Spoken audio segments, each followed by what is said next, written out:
Shohei Ohtani is one of the most influential players in baseball in the past decade, in part because he's doing what no player has done since Babe Ruth, both at the plate and on the mound. He's been called a mythical legend by Marcus Stroman, who went on to say that what he's doing is beyond incredible. Everyone in the big leagues is in awe of his talent. After games, I run to my phone to check and see what Ohtani did on the night. Today in this video, we'll break down what makes Shohei Showtime Ohtani special, with a focus on his pitch metrics, pitching mechanics, and physical abilities. But first, let's recap Ohtani's background, career, and how we got to this point in 2021. Let's dive in.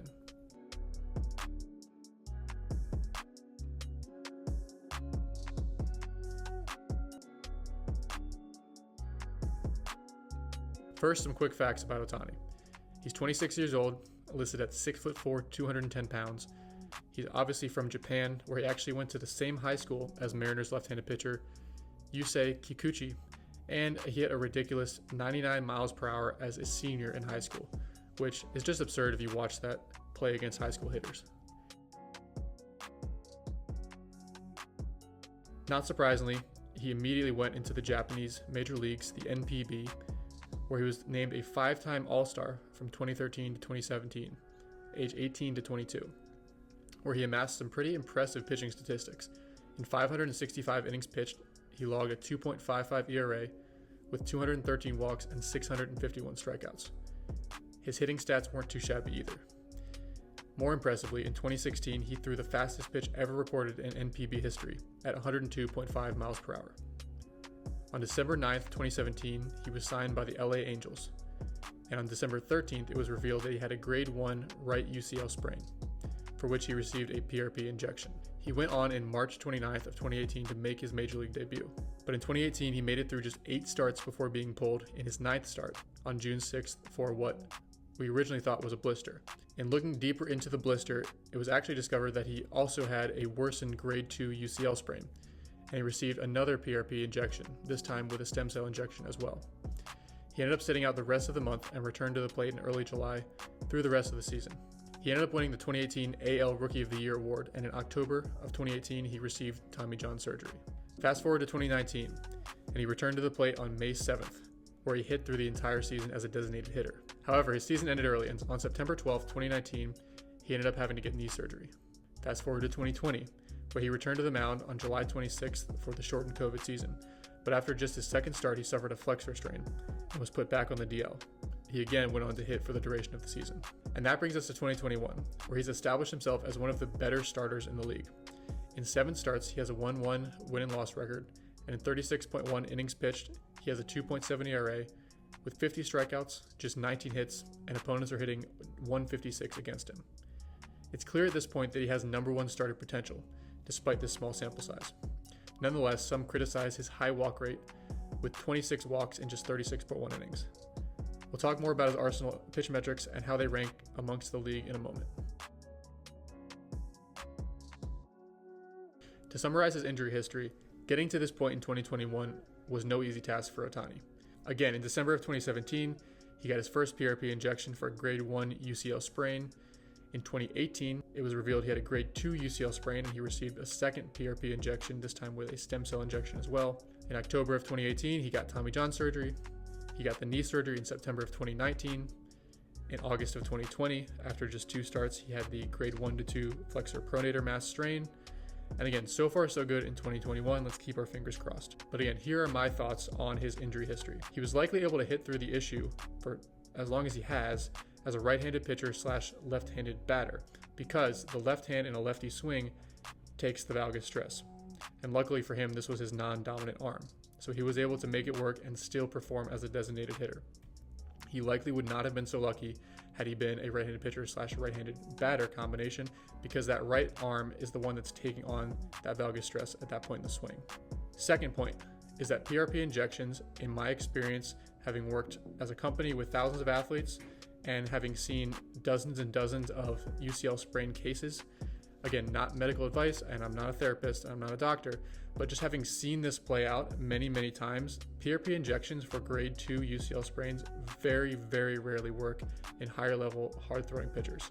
Despite what many would like you to believe, and despite what some of the evidence out there may suggest, it just really doesn't seem to work out that way in practice when you look at higher level throwers who are throwing 90 plus miles an hour. It's very uncommon. to actually see a PRP injection return an athlete to play in the short term, sure, there's a chance that can happen, but if you zoom out to a 1 to 3 year time horizon, it's very uncommon that that pitcher will not ultimately need Tommy John at some point. So again, I've only seen it work a couple of times across dozens and dozens of pro and college pitchers when you zoom out to that 1 to 3 year time horizon. You can stave off that Tommy John surgery for a period of time, but again, my unfortunate pessimistic view at this point in time, after seeing so many of these cases, is that it's very difficult to avoid Tommy John surgery once you've introduced that ligamentous instability and that medial instability into the elbow if you are a higher level guy. Lower level guys can sometimes get away with it because the flexor pronator can take over that job for the UCL and stabilize the medial elbow on its own if you're only talking about throwing 70, 75, 80, 85. But again, these higher level guys, it's very difficult to come back with a PRP or even a stem cell injection. And again, not surprised that he's kind of followed this traditional track after having multiple PRP injections, still ultimately needing Tommy John. And then the flexor pronator strain, again, that's another very common setback that can happen in that first year or even during the rehab process from Tommy John. Again, as the flexor pronator often has to work overtime, mechanical compensations creep in. There's lots of reasons that these things are linked, but he's kind of gone through a process that's not uncommon at all for higher level guys who have dealt with a UCL sprain.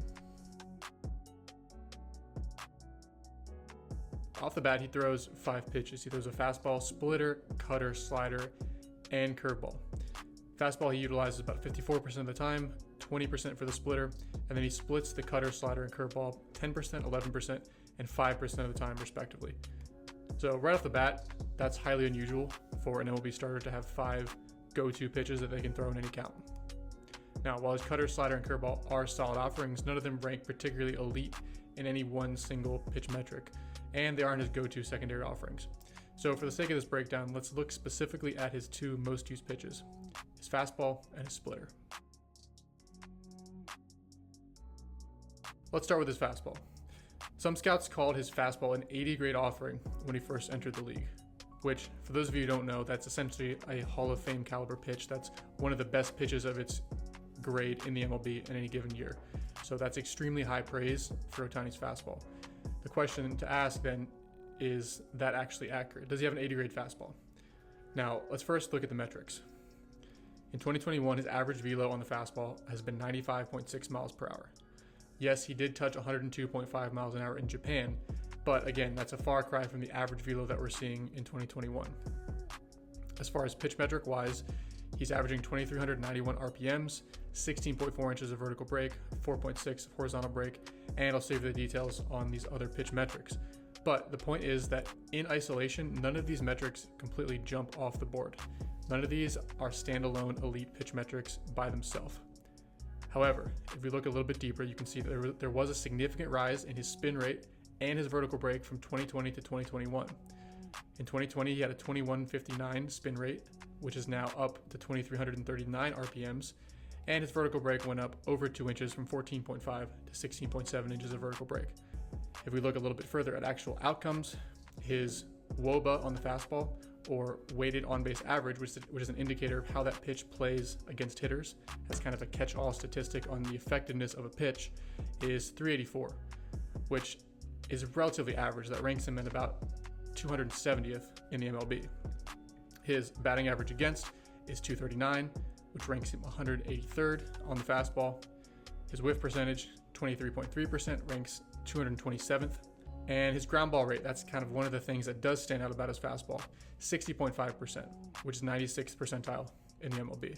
Now, what's interesting is that while I said his average velo is only 95.6 miles per hour, it's actually interesting if you break down the fastballs that he throws and you look over the course of an outing, you'll see that his fastballs fall into 3 categories. He's got his max effort fastballs when he needs to reach back, he's got his average range fastballs, and then he's got his get me over fastballs. Now, a lot of pitchers kind of follow this, especially starters, who are kind of pacing themselves over the course of the game to not tire themselves out. But Ohtani seems to do this to a much greater extent than other starting pitchers that I've noticed. So out of the 776 fastballs that he has thrown from 2018 to 2021, 279 of them have been over 97 miles per hour. 422 of them have been between 93 to 97 miles per hour, and 75 of them have been under 93 miles per hour. Now, compare that to someone like Jacob deGrom, who has also touched close to 102.5 miles an hour. But in 2021, Jacob deGrom is averaging over 99 miles per hour. This is why average, not peak velocity, is actually a better indicator of a pitcher's effective fastball velocity in game. And this is why my teammates and I would joke around in college after outings and ask each other, hey bro, what did you bottom out at? Because we recognized that it was the base velocity, the average velocity, that really mattered, not necessarily what you could touch for one or two single pitches. So, is Shohei Ohtani's fastball truly an 80 grade offering? Well, I'll let you guys decide based on the current outcomes that we have and the current metrics that we have.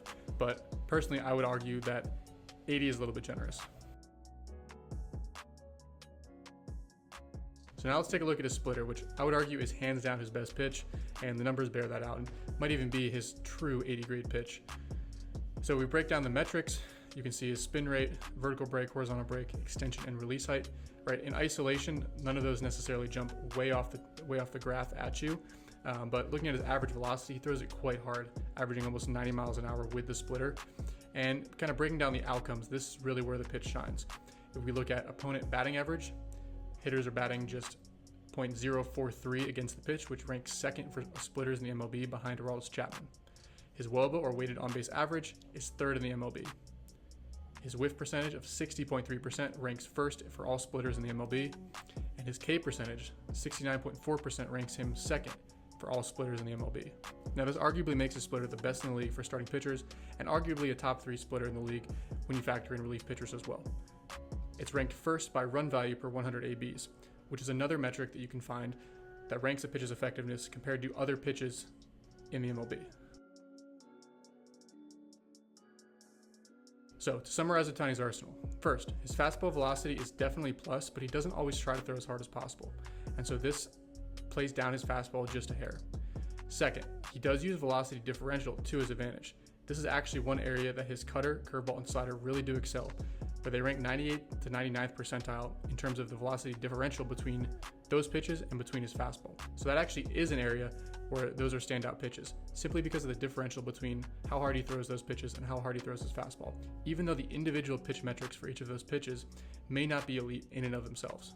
Third, his splitter is plus when you factor in the actual outcomes of that pitch against hitters. And then fourth is pitch usage. I would argue his fastball usage is arguably too high.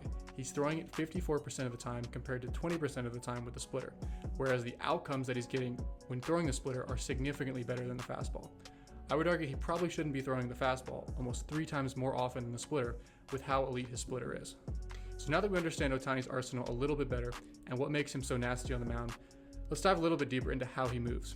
Where does he excel? What can you take away from how he throws? And how do I evaluate the way in which he produces his power on the mound and at the plate? Strap on your boots, because we're about to get into the weeds. So to start, let's look at tempo.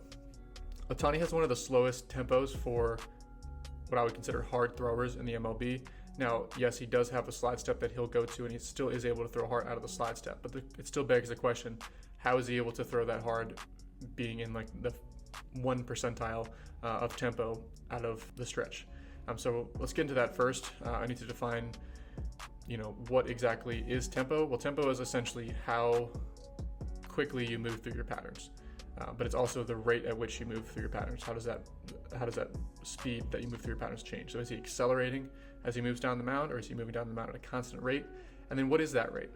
I actually like how Paul Nyman came up with a way to standardize tempo across different pitchers from the stretch to the windup, which is essentially looking at the time from peak leg lift to ball release. So you could take a long time getting to peak leg lift, but then from there to ball release could still be very quick.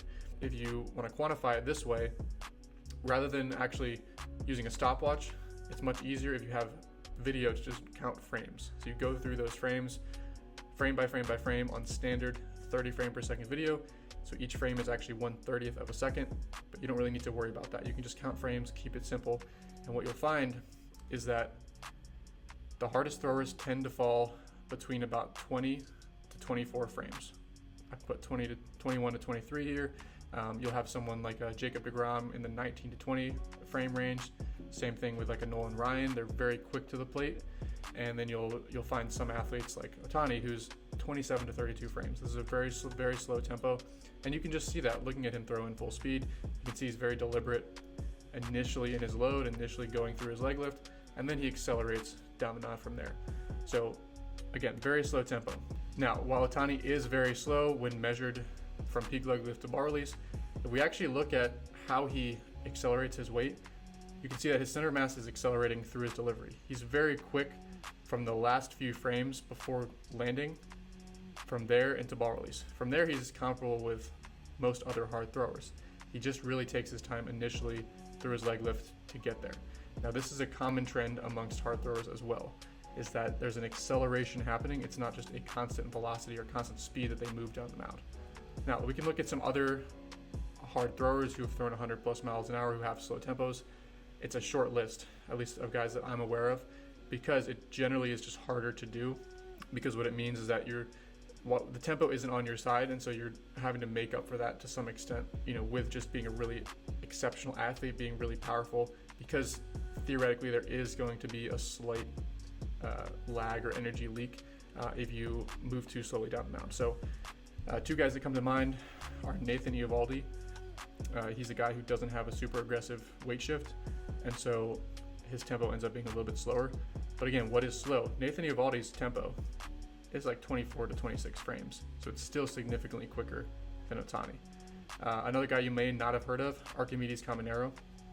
When he first came into the league, I think a few years ago, I saw a video of him throwing very slow tempo. He was more in the 27, 28 frame range. So again, still not as slow as some of these Shohei Ohtani fastballs that I've been able to dig up, and he's another guy who's throwing 100. So now let's look a little bit at how Ohtani's swing mechanics relate to his throwing mechanics. Now, again, I'm not a hitting guy. I'm by no means a hitting expert, and I don't spend my time looking at swing mechanics, but I do understand how the pelvic loading and unloading process happens, and I do want to draw a couple parallels and just kind of explain what I see from the standpoint. Again, hitting coaches watching this, if you want to go ahead, go in the comments and let me know what you're seeing and how they relate. I'd be more than happy to hear from you guys. So to start, I want to look at how he goes through this pelvic loading unloading process. Now, what I see that he has a very similar manner of how he actually loads the pelvis over the back leg to start. So if you want to call this the hinge, I know that's kind of the pitching buzzword, maybe not necessarily in terms of swing mechanics, but if we look at how that pelvis initially loads over the femur, we can see that there is a significant coil or counter rotation of that pelvis over the femur, both in his swing mechanics and also in his throwing mechanics.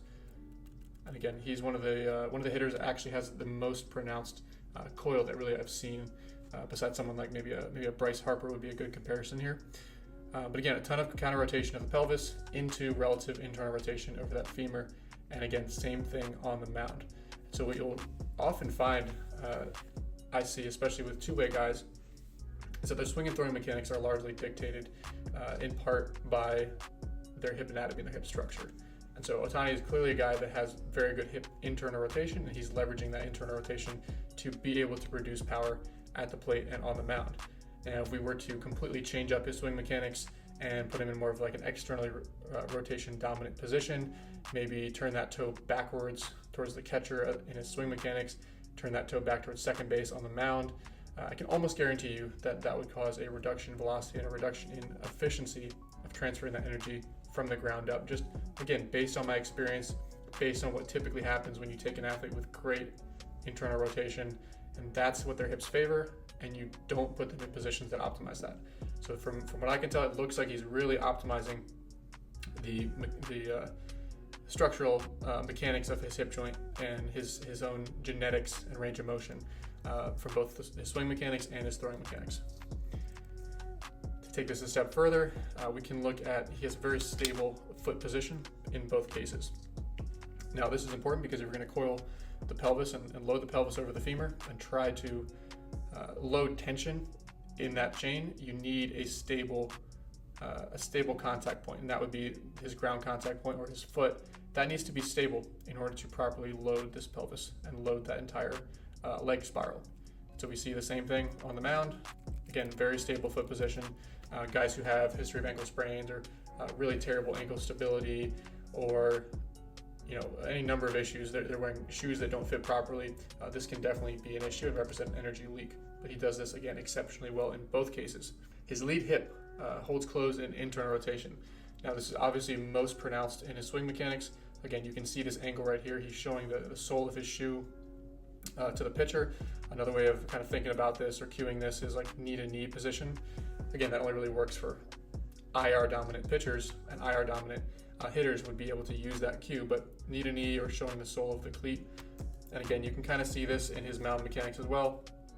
You can see as he moves down the mound, he's not swinging the gate. He's not opening that front leg early, but he's actually trying to hold the knees together, and he's showing the sole of the shoe towards the catcher.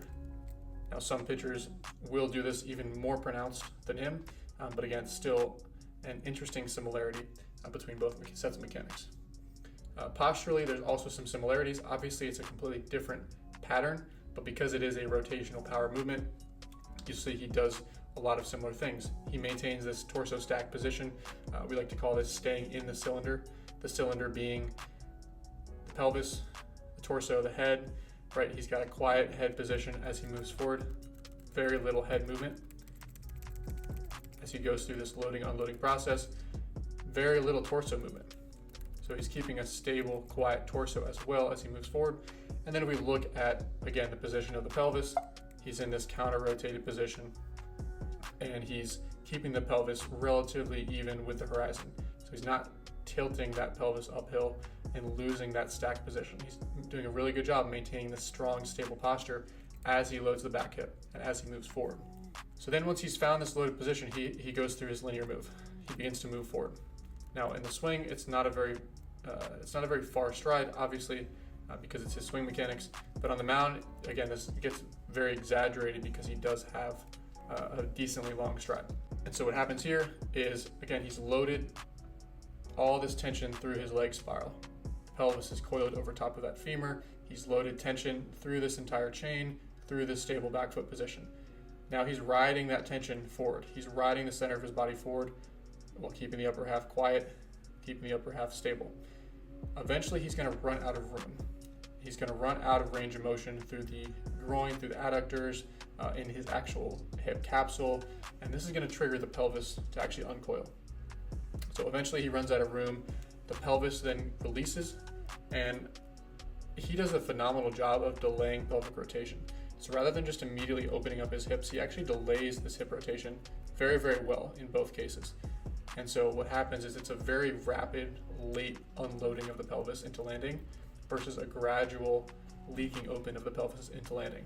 He's loaded this tension, this coil over the back hip. He's riding it forward down the mound, holding that hinge as long as he can, and then at the last second he releases it.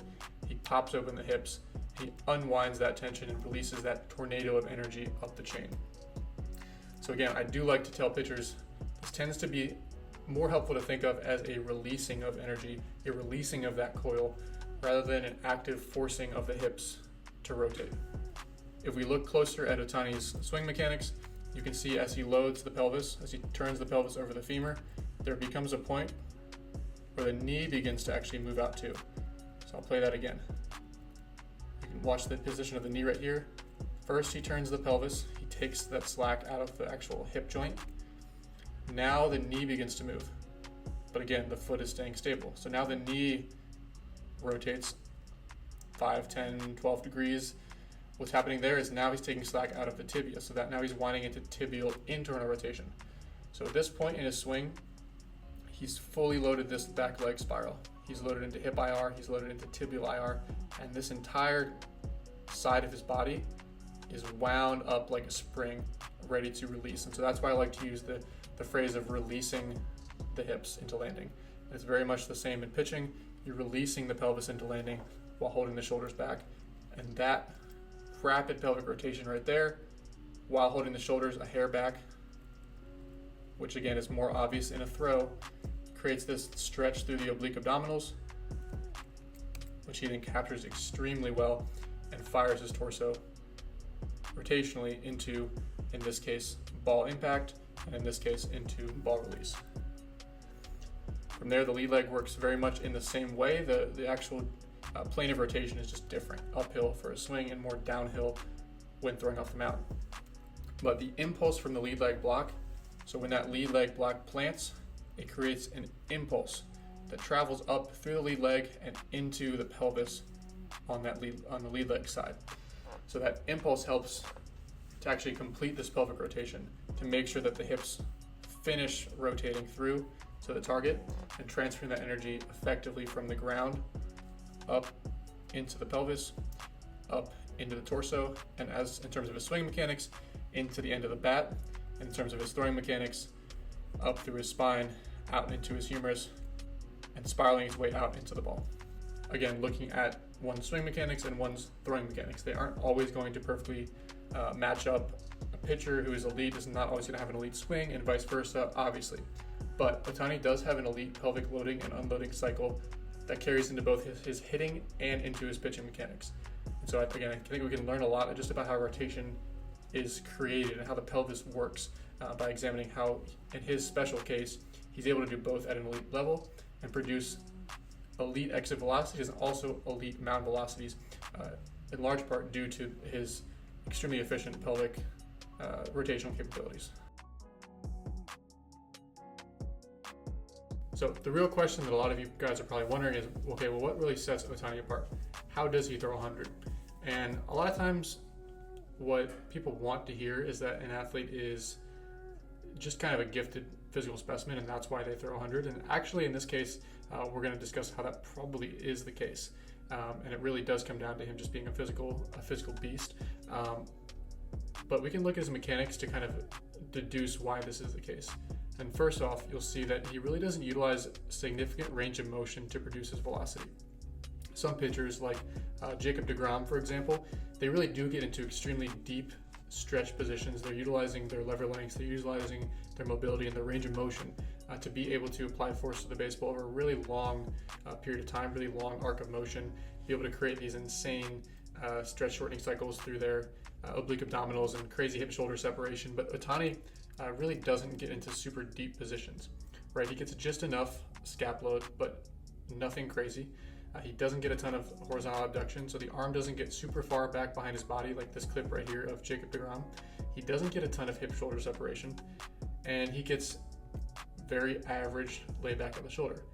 But the key here is that he still hits the major checkpoints. He still hits the minimum positions that he needs to for this not to detract from his ability to throw hard.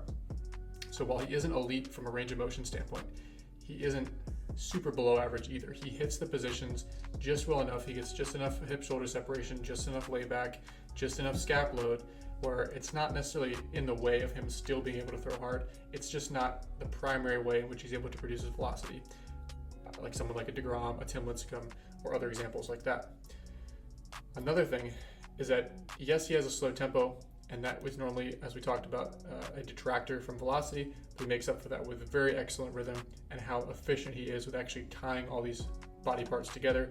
Again, similar to a Jacob deGrom. Jacob deGrom has excellent rhythm and excellent sequencing, but he also has a fast tempo and also uses extreme range of motion to produce his velocity.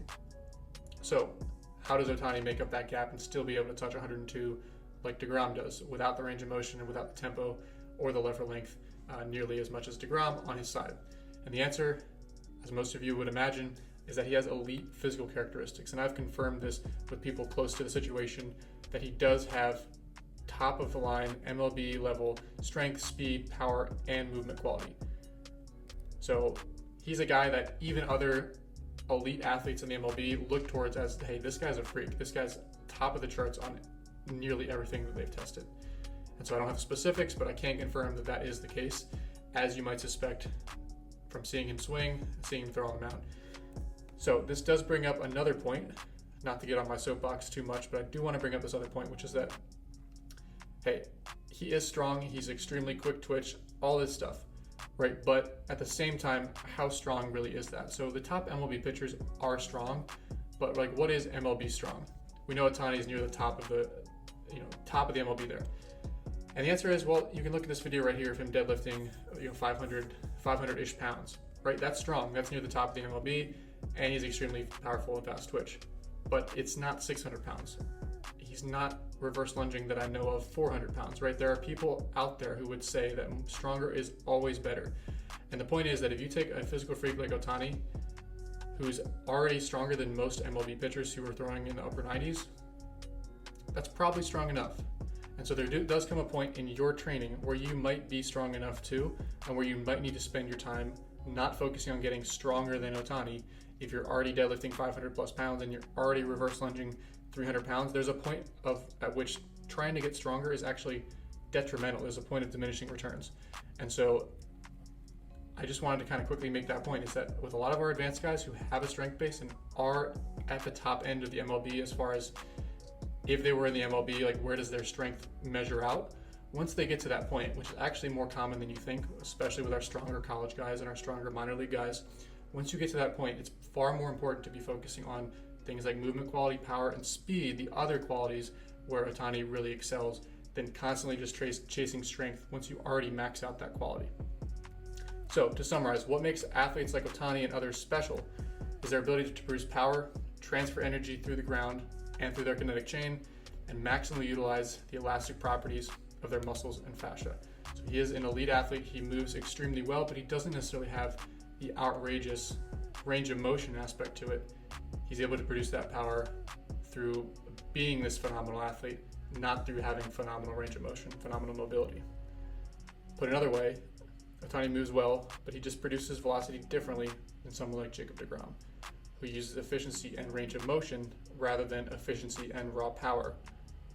Now, linked to that, which I'll get into in a second, is that this is probably why Ohtani is more prone to these velocity fluctuations that you'll see, and why he's not sitting 99, touching 102 like deGrom, but rather sitting 95, touching 100, 101, and why these velocity fluctuations are probably more prevalent. So let's revisit that topic now. So I looked up Ohtani's 3 most recent starts from this year on May 11th, 19th, and 29th. And I got the velocity ranges from all 3 starts. And they range from 92 to 99 miles an hour, 85 to 95 miles an hour on the 19th, and 88 to 98 miles an hour on May 29th. Now these are some pretty big velocity ranges and pretty unusual if you look at starting pitchers' velocity ranges.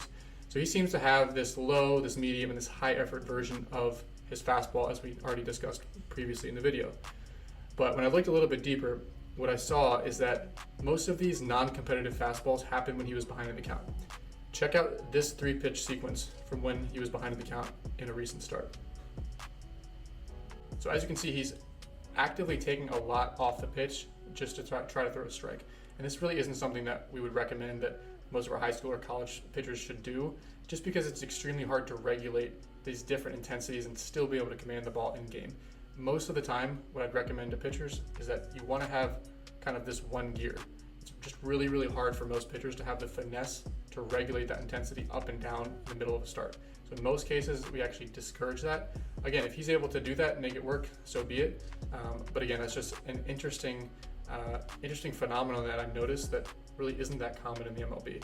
And you don't see Jacob deGrom lobbing 88 mile an hour fastballs in because, again, the way that he produces his velocity is less prone to these fluctuations. His lower effort fastballs are still coming in at 97 miles an hour, whereas Ohtani's lower effort fastballs are coming in 88, 91, 92, 93, again, because he's using active effort, not range of motion to produce that velo. So, factors that affect velocity spreads. Again, some of this is anecdotal. I can't prove this, but we have worked with thousands of players now, and we have collected quite a bit of anecdotal data across that data set. Guys who have slower tempos or less of a forward move, less drift during their initial weight shift, typically require more active muscular effort to supply power later on in the throw. This fits how Ohtani produces his velocity perfectly. A slow tempo guy doesn't get a super aggressive weight shift from the very start of the delivery like a deGrom or a Tim Lincecum. And so again, because of this, it requires more active muscular effort later on in the throw, and that becomes the large driver. That works for Ohtani because he's a physical specimen, but it also makes him more susceptible to velocity fluctuations because there are going to be fluctuations in things like adrenaline, things like fatigue, things like how his body's feeling. And so his velocity is susceptible to those aspects because of how he's producing his velocity with muscular effort. Whereas a guy like Jacob deGrom is producing his velocity with mechanical efficiency and range of motion and mobility. And so fluctuations in how he's feeling, fluctuations in adrenaline aren't going to affect his velocity nearly as much because the way that he produced his velocity is with range of motion and mobility. Okay, this brings us to mobility and tight movers. Tight movers don't rely on range of motion to supply their power, but instead insane fast twitch ability. So again, you're going to have more day-to-day fluctuations in velocity when you are a tight mover in general than guys who have elite levels of mobility. They're just able to reproduce that velo very, very easily, even in bullpens, even at lower effort, because of how their mechanics work. They don't need adrenaline to be maxed out, and they don't need to be fully recovered, and they don't need all these other variables to be perfect to produce that velocity. So that is an advantage for guys who use range of motion to produce their velocity. And this is actually supported by what Ohtani said about himself. When he was asked about his velocity in Japan, he actually said, the fastest pitch I threw in Japan was about 102.5, and that was during the postseason. Okay, that's important because, again, we mentioned how for guys like this to throw at their absolute peak, they need to have adrenaline really kicking in because it's linked to their active muscular contraction. And then he said, I can't really say where my peak is. It depends on the game situation and how my body is feeling that day. Now, again, every pitcher is going to have fluctuations based on how their body's feeling day to day. But guys who are more tight movers and guys who rely more on this active muscular effort, again, they're going to be more prone to how they're feeling when they don't feel particularly recovered, they don't feel particularly good, if they're particularly fatigued, or they don't have a ton of adrenaline. They're going to tank off on their velo significantly more than the range of motion guy like a DeGrom. And again, that's purely anecdotal, but we've seen it time and time again. I would love to hear in the comments from other coaches what you guys have observed linked to that observation. But again, that does seem to be a real phenomenon. Again, I would be curious to kind of test that and add some validity to that observation over time. So guys, that's it for this video. If you like the video, go ahead, give it a thumbs up. And if you aren't subscribed to the channel, go ahead and subscribe to this channel. We do a ton of breakdowns, a ton of instructional videos, drill videos, and other educational content. We have a ton of free downloads on our website. And if you're not familiar with Tread Athletics, what we do is remote and in-person pitching development. We're located in Charlotte, North Carolina for our private training facility, and we work with tons of high school, college, and professional pitchers, including big league pitchers all around the country. If you're interested in that, if you want to talk about your own specific career and what you're struggling with, go ahead and send us an email to contact@treadathletics.com. We read every single email, and we'll get back to you shortly. I'll see you guys in the next video.